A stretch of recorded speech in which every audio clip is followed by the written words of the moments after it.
Hey everyone, Lenny Reed, Dynamite Diesel, and I wanted to talk to you today a little bit about how to properly tune your vehicle. So as you can see behind me, I've got a dyno, and a dyno is not just something that you drop 40 bucks, enter a dyno day, pound on your chest, tell your buddies you made 600 horsepower, even though your truck runs like it's got 380. That's not what the origination of dynos was. That is kind of what it's been marked as here in the last decade or so. Dyno competitions are fun, I get it, but when they're used properly, we take RPM, wheel speed, the inertia or the load, try and figure out what your vehicle is actually capable of from bottom of the RPM to the top of the RPM.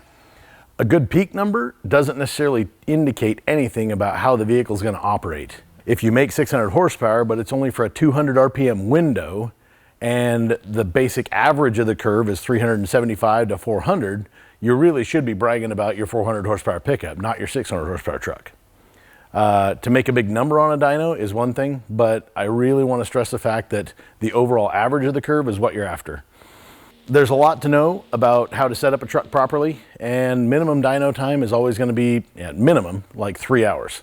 Dyno time's 95 bucks an hour, and I think you're going to find that is pretty much like standard across the US. And if you're going to be on a dyno for a few days, don't be surprised, because with all of the EFI Live tuning and HP tuning and all that stuff that's available, plus turbochargers, you got different turbine compressors, you got different compressors, you got different turbine housings, different brands, and all those things offer different levels of power at different engine RPM based on your cubic inch. Example, stock truck comes with 342s and has approximately a 32 to 33 inch tall tire. Going down the road in 6th gear, it loves 13 to 1500 engine RPM. It might not actually love it. We've actually done some things, and by changing nothing more than just gears, going from those 342s to a 4.3, we're increasing the RPM, which is the amount of time that that's the amount of revolutions that the motor actually does spin over. And by spinning it more frequently, you're pumping more air through the engine. It's going to keep the engine cleaner. We've documented that. We've actually we've tested that, and I can tell you right now that even with all emissions intact, 430s compared to 342s, all the emissions problems with EGR and soot getting all stuck in like the intake grids, all that stuff kind of diminished. Did it absent 100%? No. Was it 90% better? Absolutely, it was 90% better. That being said, the turbocharger that come with 342s, variable vane, it's going to have awesome throttle response on the bottom end, and as you increase in RPM and wheel speed, the vanes start to open up and it gives it a larger feeling towards a bigger turbine housing. That variable vane geometry turbo will not live at 600 horsepower, but on a stock truck, great throttle response, great heat control, great smoke control, all those things are great.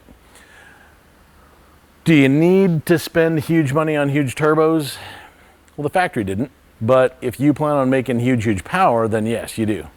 Like for instance, right here, we've got a 98 millimeter compressor wheel, we've got a massive turbine housing on the back of it, and that's fed into a compound setup.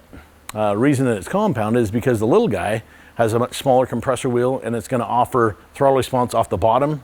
So when you've got an automatic pickup truck with a torque converter, it helps get the thing up in boost, so when we leave the line, it stages and it goes much easier than just on a single 98. Why is this important to you? Well, because we see so many times people call up and they complain, hey, your injectors are super smoky, they're super hot, they're super this, they're super that. Terrific. And then we go backwards. What have you done to the truck? And let's start from there and work our way to, yeah, now you finally put injectors in it and there's a problem. A lot of the things that we see, people in the diesel industry do not love putting gears in their truck. I understand it's expensive, but it saves transmissions and it saves crankshafts, it saves connecting rods by doing it properly. If you put the right amount of gear in it for the amount of RPM you plan on spinning and the amount of air that your engine has to offer, then you're going to end up with a motor that lives much longer and gives you optimum throttle response feel, comes off the stoplights better, tows your boat better, it's way less smoky, things like that. This truck, for instance, when it goes to the UCC, we run 3 different gear ratios. 1 gear ratio to show optimum horsepower on the dyno, 1 gear ratio to go sled pulling with, and then another gear ratio in the differentials to actually go down the track and drag race. Why can't you do it with one? Well, because those are 3 different jobs, 3 different duty cycles, and they all 3 require different load and RPM matches. So our 410s that we drag race with, they work great. They get the truck off the line extremely fast. We've got it going through the traps at the right RPM, so that's why we use a 410. If we try to run 410s in our Rockwell differential for sled pulling, it's too much wheel speed and we can't pack it. So we've got to use a deeper gear than that to go sled pulling with.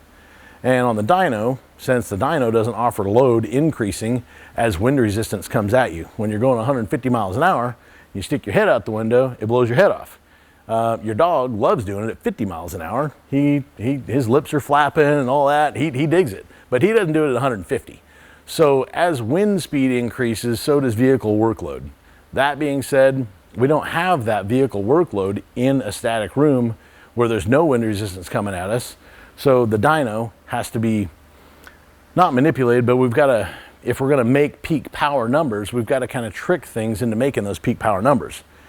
Now, for all of you that have 342s, that might be a great dyno gear, but when you're towing your 26-foot long fishing boat that's got huge girth, huge mass, and all your buddies and their coolers, is a 342 really right for you? Well, probably not.